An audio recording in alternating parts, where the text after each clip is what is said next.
بسم اللہ الرحمن الرحیم۔ السلام علیکم عزیز طلباء اور طالبات، دار ارقم اقبال ٹاؤن کیمپس میں خوش آمدید۔ میں ہوں آپ کی اردو کی ٹیچر مس سمرینا خان، اور آج ہم کریں گے اردو کا ہفتہ نمبر 4 میں سبق نمبر 22۔ اور سب سے پہلے آج ہی ہم تاریخ لکھتے ہیں۔ آج کی تاریخ ہے 30 اپریل۔ آج ہم کریں گے سبق الٹی ہو گئی تدبیر۔ اس کا ہم کریں گے پڑھنے سے پہلے، پڑھنے کے دوران میں پڑھائی، آئے مزید جانیں اور خاص الفاظ کریں گے۔ یہ ہے کتاب صفحہ نمبر 17 پہ۔ تو آج ہم پڑھتے ہیں اس کو۔ بیٹا اس کے اہم الفاظ دیکھتے ہیں پہلے ہم۔ خوش دلی، ضیاء، عملی جامہ پہنانا، رسانیت، قوت سماعت، ہوش و حواس، قبضہ پارینہ، مشکور، ہمہ وقت۔ پڑھنے سے پہلے معاشرہ کسے کہتے ہیں؟ جی بیٹا، معاشرہ لوگوں کے ایسے گروہ کو کہا جاتا ہے کہ جس میں تمام لوگوں کو بنیادی ضروریاتی زندگی میسر ہوتی ہیں اور وہ آپس میں مل جل کر رہتے ہیں، ایک دوسرے کا ساتھ دیتے ہیں، بنیادی ضروریات پوری کرنے میں ایک دوسرے کے ساتھ ہوتے ہیں۔ بہترین معاشرہ کیسے تشکیل پایا جا سکتا ہے؟ تو بیٹا اس کا جواب یہ کہ بہترین معاشرہ اس طریقے سے تشکیل پایا جا سکتا ہے کہ جب تمام انسان ایک دوسرے کا ساتھ دیں، ان کی خوشی غمی میں ان کا ساتھ دیں، ایک دوسرے کو عزت دیں، احترام کریں، اتفاق سے رہیں۔ آج کے سبق کی پڑھائی شروع کرتے ہیں۔ سمندر میں تمام آبی مخلوق ہنسی خوشی زندگی بسر کر رہی تھی۔ آبی کہتے ہیں سمندری یا پانی والی رہنے والی مخلوق کو کہتے ہیں، پانی میں جو رہتی ہے مخلوق اس کو کہتے ہیں آبی مخلوق۔ آبی آب سے ہے جس کا مطلب ہوتا ہے پانی۔ سب دکھ درد میں ایک دوسرے کے غم گسار ہوتے ہیں، یعنی ایک دوسرے کے ساتھ ہوتے ہیں، غموں میں ایک دوسرے کا غم بانٹتے ہیں۔ یوں ہر طرف سکھ اور چین کا طوطی بولتا تھا، یعنی ہر طرف سکھ اور چین ہی ہوتا تھا۔ گگو جو ایک سمندری گھوڑا تھا، وہ سمندر میں اپنے والدین، اپنی بہن اور بھائی کے ساتھ رہتا تھا۔ اسے یہ دوستانہ ماحول ایک آنکھ نہ بھاتا تھا، یعنی اس کو یہ بالکل بھی پسند نہیں تھا یہ دوستانہ اور اچھا ماحول۔ اسی وجہ سے وہ ہر وقت ہر ایک سے نالا رہتا تھا مطلب ناراض رہتا تھا، غصے میں رہتا تھا۔ السلام علیکم۔ حسب معمول گھوگھو کی بہن نے گھر میں داخل ہوتے ہی بآواز بلند سب کو سلام کیا۔ سب نے خوش دلی سے سلام کا جواب دیا، سوائے گھوگھو کے جس نے ناگواری سے اپنی بہن کو دیکھا اور اٹھ کر اپنے کمرے میں چلا گیا۔ وہاں اس کا بھائی کسی مشین کے کل پرزے کھولے بیٹھا تھا، یعنی سارے پرزے کھولے بیٹھا ہوا تھا کسی مشین کے۔ گھوگھو ذرا مجھے پانی تو پلاؤ، گھوگھو کے بھائی نے اس سے کہا۔ گھوگھو نے جب اسے پانی کا گلاس تھمایا تو وہ بولا، یعنی جو گھوگھو کا بھائی بولا، شکریہ بھائی۔ ارے بھائی کیا مصیبت ہے، کتنی مرتبہ کہا ہے کہ مجھے شکریہ یا مہربانی کے کلمات مت کہا کرے، بہت برے لگتے ہیں مجھے یہ الفاظ، مگر آپ لوگوں کے کانوں پہ جوں تک نہیں رینگتی۔ جوں تک نہیں رینگتی کا مطلب ہوتا ہے کہ آپ لوگ میری بات سنتے ہی نہیں ہیں۔ اپنے بھائی کے شکریہ ادا کرنے پر گھوگھو نے آگ بگولا ہو کر یہ سب کہا۔ ارے بھائی یہ کلمات تو آپس میں الفت بڑھانے کے کلمات ہیں۔ گھوگھو کے بھائی نے اس سے رسانیت سے سمجھاتے ہوئے کہا، یعنی بہت ہی اچھے اور پیار محبت کے طریقے سے سمجھاتے ہوئے کہا، میرے نزدیک یہ سب وقت کا ضیاع ہے، یعنی ضائع ہونا ہے، وقت کا ضائع ہونا ہے، مجھے نہیں ضرورت ایسی الفت کی۔ الفت کہتے ہیں محبت کو۔ گھوگھو نے غصے سے بگڑ کر کہا اور پھر گھر سے باہر نکل گیا۔ نہ جانے لوگ السلام علیکم، شکریہ، مہربانی اور اللہ حافظ وغیرہ جیسے کلمات کا استعمال کیوں کرتے ہیں؟ اگر ان کلمات میں رشتوں میں باہم محبت پیدا ہوتی تو یہ دنیا جنت نظیر نہ کہلاتی۔ یہ سب لوگوں کی ذہنی خرافات ہیں اور کچھ نہیں۔ یہ سب گھوگھو کہتا ہے کہ یہ سب لوگوں کی خود کی بنائی ہوئی باتیں ہیں۔ کیوں نہ میں کوئی مشین بناؤں جو دنیا سے یہ ساری فضولیات ختم کر دے؟ گھوگھو نے سوچا اور پھر اس نے اپنے منصوبے کو عملی جامہ پہنانے کے لیے دن رات ایک کر دیے۔ آخر کار وہ اپنی مطلوبہ مشین بنانے میں کامیاب ہو گیا۔ اب وہ کسی سنہری موقع کی تلاش میں تھا جس کے لیے اسے زیادہ دیر انتظار نہیں کرنا پڑا۔ ملکہ ویل نے اپنی سالگرہ کی خوشی میں سمندر کے تمام جانوروں کے لیے شاندار ضیافت کا اہتمام کیا، یعنی مہمان نوازی کا۔ سارے آبی جانور مختلف تحائف لے کر دعوت میں آئے۔ ملکہ ویل نے تحائف وصول کرنے کے بعد جب تمام جانوروں کا شکریہ ادا کرنا چاہا تو مشین نے ساری کلمات چھین لیے۔ اس کی بدولت ایک طرف تو ملکہ ویل جانوروں کا شکریہ ادا کرنے سے قاصر رہی تو دوسری جانب تمام جانور بھی اس بات پر بہت متعجب ہوئے کیونکہ ملکہ ویل کی خوش اخلاقی ضرب المثل تھی، یعنی مشہور تھی، ضرب المثل مشہور۔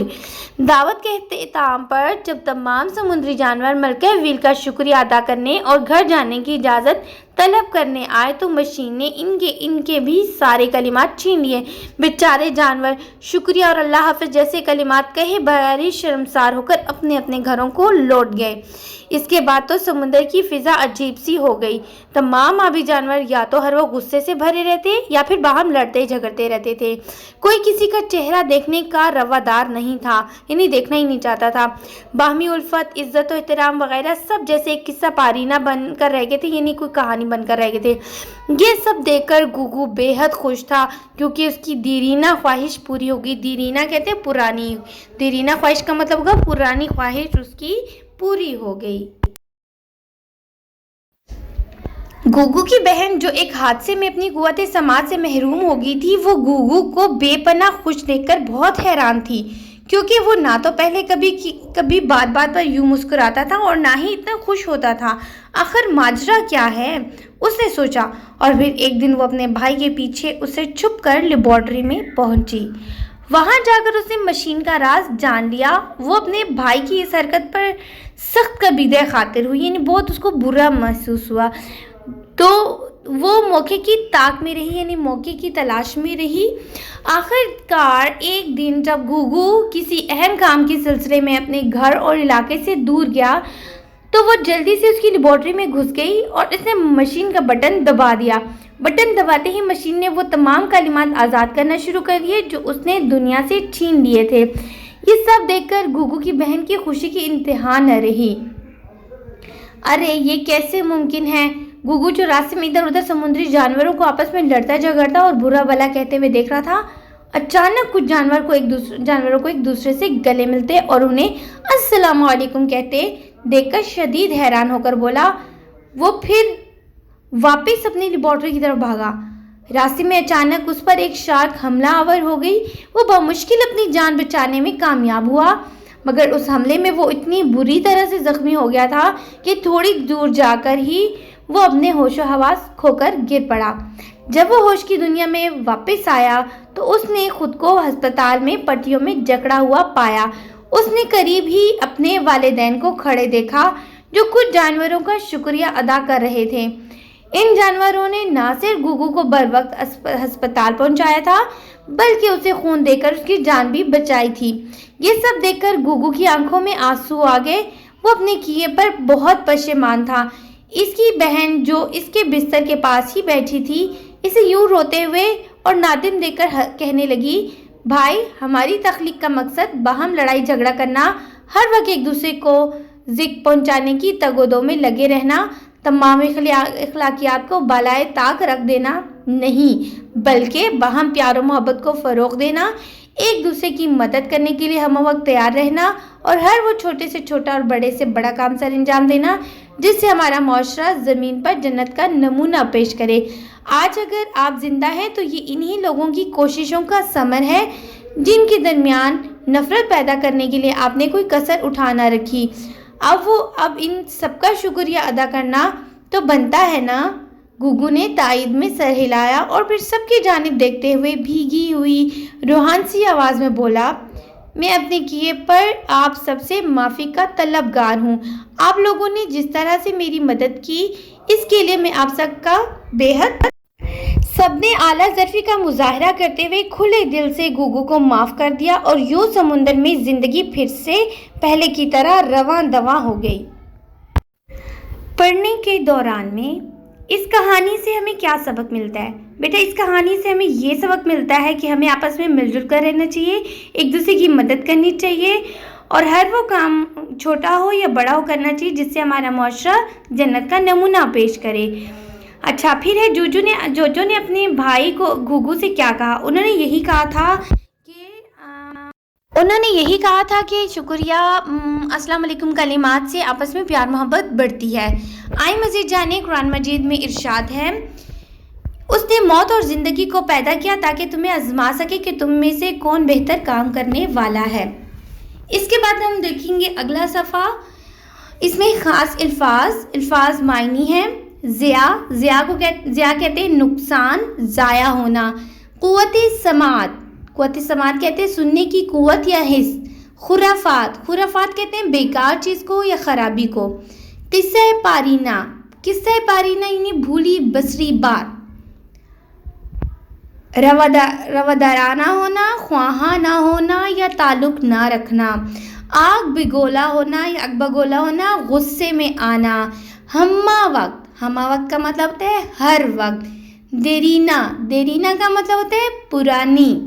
عملی جامہ پہنانا کا مطلب ہوتا ہے کسی کام کو کر کے دکھانا۔ مشکور احسان مند، شکر گزار۔ متعجب حیران، حیرت زدہ۔ کبیدہ خاطر کا مطلب ہوتا ہے ملول یا دکھی ہونا۔ یہ تو تھے خاص الفاظ، اس کو بھی آپ لوگوں نے یاد کرنا ہے۔ اس سبق کی اچھی سی آپ لوگوں نے پڑھائی بھی کرنی ہے اور ان الفاظ معنی کو آپ لوگوں نے یاد کرنا ہے۔ آج کا کام یہی ہے آپ لوگوں کا۔ ملتے ہیں اگلے سبق میں۔ اللہ حافظ۔